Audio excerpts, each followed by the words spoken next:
Bonjour et bienvenue sur Medscape pour cette deuxième partie de notre émission consacrée aux perturbateurs endocriniens. Je suis toujours en compagnie du professeur Fénichel qui est professeur de diabétologie, endocrinologie, chef de service à Nice. Et nous avons dans une première partie défini ce concept de perturbateurs endocriniens qui pour beaucoup d'entre nous était flou avant cette première partie. Donc je vous encourage à la visionner si ce n'est pas encore fait.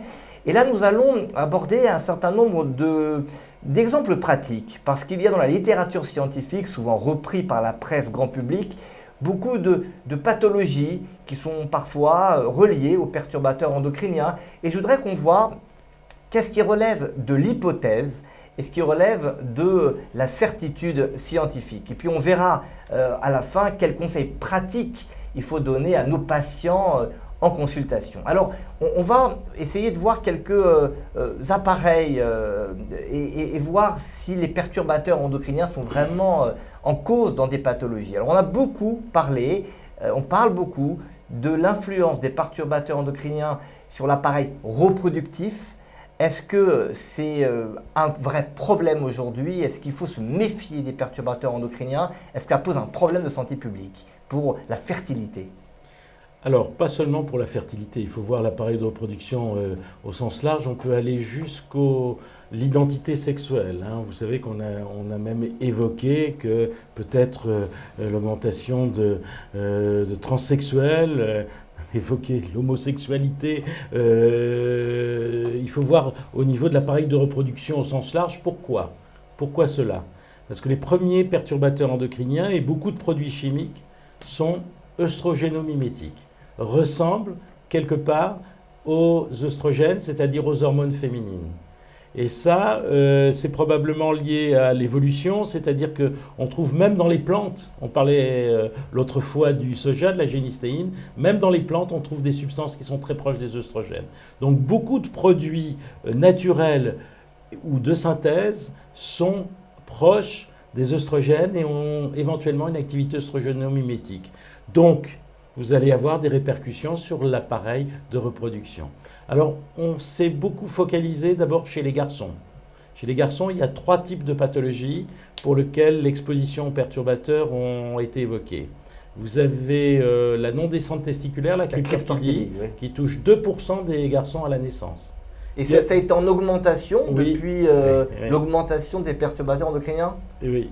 Donc une association, mais est-ce qu'il y a une causalité? Alors, la cryptorchidie, l'hypospadias, c'est l'abouchement du méa de l'urètre sur la face inférieure de la verge, hein, sur la face ventrale de la verge et à la naissance, et qui pose d'ailleurs des problèmes. Et troisièmement, c'est le cancer du testicule. Et quatrièmement, c'est la baisse de la fertilité masculine.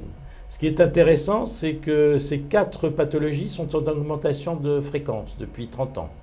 Deuxièmement, on reproduit chez l'animal ces pathologies en exposant les mères à certains perturbateurs endocriniens œstrogéniques.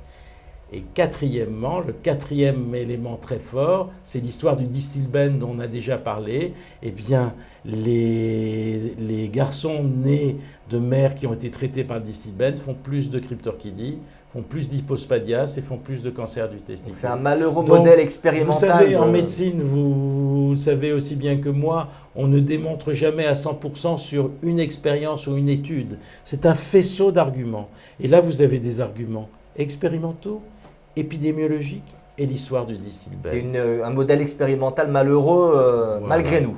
Donc là, je pense, oui, il y a un lien entre l'exposition à certains de ces perturbateurs endocriniens œstrogénomimétiques et des anomalies de l'appareil de la fonction de reproduction masculine. Alors, deuxième grand domaine, on sait qu'il y a une épidémie d'obésité, on ne va pas vous l'apprendre. Certains ont mis en relation les perturbateurs endocriniens et l'obésité, et en particulier ses conséquences métaboliques, le syndrome métabolique, voire le diabète. Est-ce qu'on peut établir aujourd'hui, avec quel niveau de certitude, un lien entre les perturbateurs endocriniens et ces pathologies métaboliques liées à l'excès pondéral? Vous avez vu comment je vous ai répondu pour la fonction de reproduction et comment je fonctionne. Je fonctionne et j'ai toujours fonctionné dans le domaine des perturbateurs endocriniens de la même manière. En ce qui concerne les problèmes métaboliques, l'obésité, surtout l'obésité métaboliquement active, le syndrome métabolique, le diabète de type 2. On a également 3 types d'arguments. On a des expositions accidentelles. Vous savez qu'à la suite de l'explosion de l'usine de Seveso en Italie, dans les années 75, vous avez eu la population qui a été soumise à de très forts taux de dioxine. Dans les années qui ont suivi, le taux de diabète a été particulièrement plus élevé que dans la population générale. Premier point. Juste, on explique cet effet par un effet de la dioxine sur le pancréas? Je vais y revenir après, si vous me permettez. Deuxième accident, c'est les vétérans qui sont rentrés du Vietnam et qui étaient dans les avions qui bombardaient avec l'agent orange. Vous savez, l'agent orange, c'était un défoliant pour faire disparaître la forêt vietnamienne, pour pouvoir démasquer les Viet Cong. Eh bien, ce produit contenait la dioxine de Seveso. Et malheureusement, on n'a pas toutes les données vietnamiennes, mais on sait au Vietnam, mais on sait que les vétérans américains ont développé particulièrement du diabète, d'autant plus qu'ils étaient dans les forces aériennes qui ont répandu ce produit. Ça, c'est des événements, on va dire, aigus. Deuxièmement, il y a des études épidémiologiques de population générale qui montrent que certains produits, il y a une très belle étude de la Nurse Hill Study, vous connaissez les infirmières américaines, qu'on a suivies pendant 15 ans, alors qu'on leur avait pris du sang et des urines, et qu'on avait dosé les phthalates, qui sont issus des plastiques, et le bisphénol A, dont on parle beaucoup, qui sont dans les plastiques, qui sont dans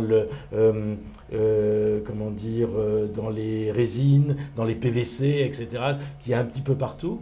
Eh bien, le taux chez ces infirmières américaines était d'autant plus élevé qu'elles ont développé un diabète dans les 15 ans qui ont suivi. Donc là, c'est une belle étude prospective. Voilà, donc on est sur des données prospectives. Corrélatives. Hein. Corrélatives. Si on va plus loin, sur le plan fondamental. Je viens sur le plan fondamental. Il y a de magnifiques études faites en Europe, en particulier une équipe espagnole à Alicante, mon ami, un scientifique que je connais bien, qui est Angel Nadal, qui présente souvent dans les congrès de diabétologie, qui a montré chez la souris que l'exposition in utero au bisphénol A, non seulement chez la mère, favorisait la survenue d'insulino-résistance, de troubles à glucorégulation, d'obésité, mais sur la descendance mâle, parce que les hormones sexuelles ont peut-être quelque chose à faire, ou l'action œstrogénique du bisphénol A a peut-être quelque chose à faire. Chez les animaux mâles, à l'âge adulte, ils développaient une insulino-résistance, ils développaient des troubles à glucorégulation, et ils développaient des anomalies au niveau du pancréas des îlots bêta. Effectivement, il finissait par y avoir un défaut de sécrétion d'insuline, tout insulino-résistance et trouble de la sécrétion pancréatique qui conduisait au diabète donc de type 2 expérimental. Aussi bien au niveau de la résistance à l'insuline que de la sécrétion pancréatique. Alors, si on prend ces exemples épidémiologiques, ces études expérimentales qui font émerger une probable relation causale, si on extrapole cela à ce qu'on vit au quotidien, est-ce qu'il n'y a quand même pas, c'est souvent un argument, contre-argument qui est donné, une nette différence dans l'importance de l'exposition à ces polluants, à ces perturbateurs endocriniens? Vous avez mentionné des accidents épidémiologiques, vous avez mentionné des études expérimentales où, j'imagine, on a administré des doses très importantes de perturbateurs endocriniens. Est-ce que réellement on doit craindre que dans notre quotidien, quand on boit dans une gourde en plastique ou quand on mange dans une boîte qui a été chauffée et qui a peut-être relargué des perturbateurs endocriniens, est-ce que cette exposition est similaire à celle dont on a parlé dans ces études épidémiologiques et expérimentales? Deux réponses complémentaires. Parce que les perturbateurs endocriniens, il y a deux catégories. Il y a des produits très lipophiles qui sont persistants dans les nappes phréatiques, persistants dans le tissu graisseux et qui vont s'accumuler. Et il y a ceux qui sont beaucoup moins persistants. Et je vais donner des exemples. Les pesticides sont très très persistants. Ceux-là, si on est exposé à toute petite dose, ils vont s'accumuler dans le tissu graisseux et être relargués progressivement. Si je prends un produit comme le bisphénol A dans les plastiques dont vous parliez, qui n'est pas du tout persistant, mais vous êtes soumis au bisphénol A tous les jours. Ce bisphénol A, en 2-3 heures, il est conjugué au niveau du foie, il est oxydé au niveau du foie, conjugué et éliminé dans les urines. Donc finalement, si vous êtes exposé le matin, l'après-midi, vous ne serez plus exposé. Mais en fait, comme on est exposé en permanence, il y a en permanence du bisphénol A qui circule dans le sang. C'est comme si vous étiez exposé donc, à des quantités importantes en permanence. Alors, même si elles sont faibles au départ. Alors il y a un troisième sujet dont on parle souvent quand on parle des pathologies possiblement liées aux perturbateurs endocriniens, c'est tout ce qui concerne la sphère neurologique et comportementale. On parle de Parkinson, on parle d'autisme, d'hyperréactivité, syndrome d'hyperréactivité. Qu'est-ce qu'on sait de la relation, là encore, et de la relation causale? C'est l'endocrinologue qui va vous parler. On sait que la thyroïde est particulièrement importante chez le fœtus pour le développement du cerveau. Oui, par exemple, le crétinisme goitreux. Les femmes en hypothyroïdie profonde vont avoir surtout en début de grossesse, des enfants qui vont avoir des troubles mentaux. Hein. L'hypothyroïdie est donc gravissime. Or, on sait que beaucoup de ces perturbateurs endocriniens sont des perturbateurs thyroïdiens. C'est-à-dire qu'ils vont s'opposer à l'action des hormones thyroïdiennes sur les cellules cibles, dont les cellules du cerveau. Je prends le PCB dont on a beaucoup parlé, qui est par exemple dans les poissons de Bretagne et à très très très haut niveau, parce qu'il s'accumule dans les graisses, il est très lipophile. Eh bien les PCB, bisphénylpolychloré, qui étaient utilisés dans les isolants électriques pendant des années, qui est aujourd'hui interdit, mais qui continue à être présent dans les nappes phréatiques, dans les tissus graisseux des animaux et des hommes, eh bien, les PCB sont anti-hormones thyroïdiennes. Ils s'opposent à l'action des hormones thyroïdiennes au niveau des cellules cibles, et donc ils risquent de s'opposer au développement du cerveau fœtal.